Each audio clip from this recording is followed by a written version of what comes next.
Today I'm going to be showing you guys the best settings to run here for Modern Warfare 3's beta. Now that the beta is live for PC and console, I'm going to give you guys the best overall settings to run for each platform. I want you guys to comment down below which platform you do play for, whether it's PS4 or PlayStation, Xbox, or PC. So I want you guys to comment down below if you are enjoying the beta. I know I definitely am enjoying this game so far. Just kind of actually surprised at how much I am enjoying this game, to be completely honest with you. But drop a like and subscribe if you do enjoy the video. We're on the road to 3K subs. I need y'all help for that. Let's hop into these settings here for Modern Warfare 3. So for the graphics tab right here, this is going to be my, this not a personal kind of thing, but it's just based on what my PC has in it. So when I have this play mode on full screen exclusive, you get the most frames. This is my graphics card right here. This is the hertz that my monitor has, which is 240. I play on 1440 as well. This is going to be default. Custom frame rate is going to be unlimited as well, and I just left everything pretty much the same how the game came. I didn't touch any of these settings at all. The quality settings, which right here is going to be on PlayStation as well, or just console as well. These are going to be set to just default, except for the sharpening and stuff like that. You want to make sure you have it on cast or Philadelphia. Make sure you have it the strength on 100 as well. It makes the game look extremely sharpened. It makes it look extremely more better just to look at. Overall, it makes your game, looks more pleasing. My anti-aliasing, we have it on the SMA2X. This is going to be set to low as well. We have the VRAM and stuff like that set to all default. Make sure you have this off right here. The texture resolution, this is going to be literally pretty much just simple. It's Call of Duty. You don't need a lot of textures looking crazy, so your PC just maxed out. Everything's pretty much going to be on low and normal, and the game still looks great. Everything right here, as you can see, is going to be just low and normal. I did touch a lot of these right here. You're gonna make sure you have the depth built off, because it makes the game blurry at certain ranges. So make sure you definitely have that off, especially if it's hard for you to see at certain ranges. This is probably one of the reasons right here. Make sure you have that off. Everything, as you're gonna see right here, is going to be normal or low. Scroll through it. Everything is just basically not default, but everything is basically set to the lowest. For the on-demand texture stream, make sure you have that off, because it basically just downloads stuff from the back on the internet just to make the game look better. You don't need that. You don't need anything downloaded in the back, making the game run a little slower. So make sure you have that off. Anything for the low texture quality, it's just on normal. Either low or normal. Just leave it on normal. You don't have to put that to low. For the shadow and lighting, everything's going to be set to low. I didn't touch these, make them just lower, but I don't need any of these things. This should be cranked crazy high. Just there's no point. For the environment, make sure you have tessellation off. Everything right here, like I said, is going to be set to low. Everything right here. But for water quality, this is going to be default. I didn't touch this at all. Like how the game came, that's how that came. That's going to be it for the quality tab. For the view tab, FOV, my personal preference, be 120 and effective. If you have 120 and effective, it eliminates all sorts of visual recoil. That's just a known fact. That's why everybody really uses it. So if you want to have really zero visual recoil, make sure you have 120 effective FOV. The weapon field of view, I have it on wide, so the gun looks a little smaller. It makes it all look cooler and better and stuff like that. So that's how I personally like it. Of course, you could change that if you don't want that. For the vehicle field of view, that's just default. I didn't touch any of that.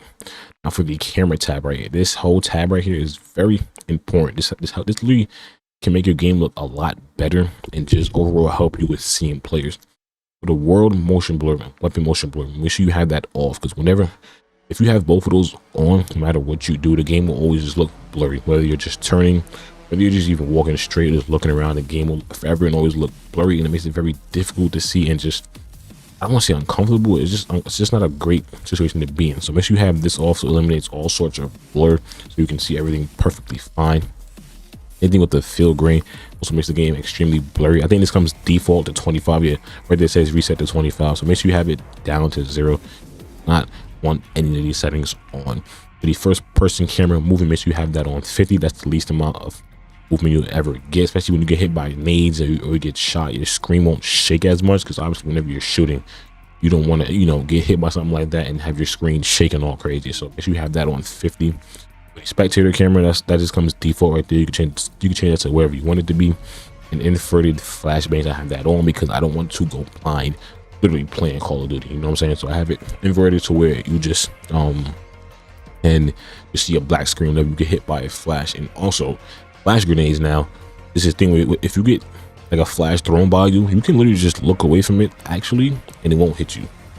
That's some new shit they added, which is kind of insane to fathom, but they didn't. So it actually is a W in my personal opinion. So all in all, I'm not even mad about that. But for the audio tab, just so you guys can know how I hear everything in the game, my audio mix is going to be headphones bass boost.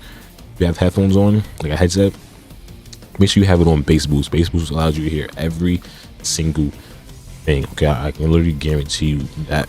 And a lot of these settings in here are going to be just based on what you have plugged into your PC or into your console in terms of headsets and mics. So a lot of these I really wouldn't even have to go over. But also for the speaker output, make sure you have that on stereo. For the master volume, you make sure you just have it on 100 so you can hear everything as loud as you can. Of course, I just turned a lot of these down just because I didn't want to hear none of this music stuff like that, and voice chat is lower down because it's just too loud. But the main thing for the volume is to make sure you have the master volume on 100. Same thing for the voice chat. All these are just going to be default and personal preference to what you have plugged into your computer, and same thing with the subtitles. If you want to see that or not, you can have that on if you want. And same thing for the hit marker sound. I just left it classic because actually, I can't even lie, this year it's actually kind of satisfying getting a kill, which is very surprising. So we just have it just set the regular hit marker sound. It's not for my interface tab. A lot of this is going to be personal preference, but I'm just going to go over what I have. I have my subtitles off. My color customization, I literally just changed it so I want my game to look and stuff like that. So if you see my colors looking a little different from yours, just know that I went to this color customization tab and just changed it. My HUD inbound is going to be it's all just default. Same thing with the mini maps on square. Make sure you have that on square. Make sure you have the rotation on as well so it can help you. Compass, I didn't know there was a compass in this game. I just have it off. I think a lot of these settings came from Modern Warfare 2 as well, so I think pretty much easy. Crosshairs, I just have it on the center dot just because that's just how I like it. Because the crosshairs in these last two games, they move a lot when they shouldn't move. So center dot is pretty much better. It can help you with centering. I have one the larger center dot. You can have it to how big and small you want it to be. The hit marker visuals, make sure you have that on so you can actually tell when you're hitting someone. Same thing with the damage based hit markers as well. Players names, make sure that's on full name so you can see players. You want to make sure you see them. Trust me, visibility is kind of bad this year, so you definitely need it. In-game text chat, that's going to be on. That's personal preference. The telemetry is just whatever you see top left. So as you can see, FPS counter, server latency, and packet loss. That's all what I have on top left right there. And you could turn whatever stuff you want on as well. Like I said, all this is just going to be personal preference. Same thing with the menu tab. I'll just scroll through just so you guys can see it. And last but not least, what everyone's really here for is going to be my controller settings. Obviously, my input is on controller. Button layout is going to be tactical flip. As you know, I say it every single time. I shoot with R1 and L1, and I slide with R3. I literally love this sort of setup. It's just perfect. It's perfect. And I have a scuff controller. I actually just backed out my new scuff controller that I have sitting here for a while. So we're using that so far with the beta, and it's perfect what a new controller can do for you. So yeah, that bumper ping is going to be off. That just came with the game. Like I said, I play tactical flip, so make sure you have this on so you shoot with R1 and L1. State layout is default. Controller vibration, make sure you have that off because ain't nobody trying to see all that or feel all that, I should say. Dead zone, which is actually a great feature for this year. You actually can test your dead zone, which is like a W. I mean, as you can see, like I said, it's a new controller, so it has like no stick drift. So I really don't even need my dead zone to be on, to be honest. So like, if you have stick drift, you'll see it move like right there. You know what I'm saying? But if you have stick drift, trust me, you can test it out and see it move. But this is gonna be my dead zone settings. You guys can copy this down if you really want to. It's just a great thing that test dead zone is that's actually a dope feature. I'll be honest with you.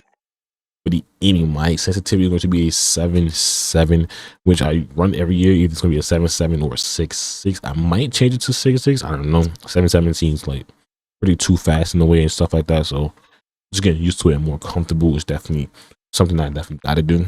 Sensitivity multiplier, this is all going to be default. I didn't change any of this. Anything with the advanced vertical sensitivity and stuff like that, these are all just locked.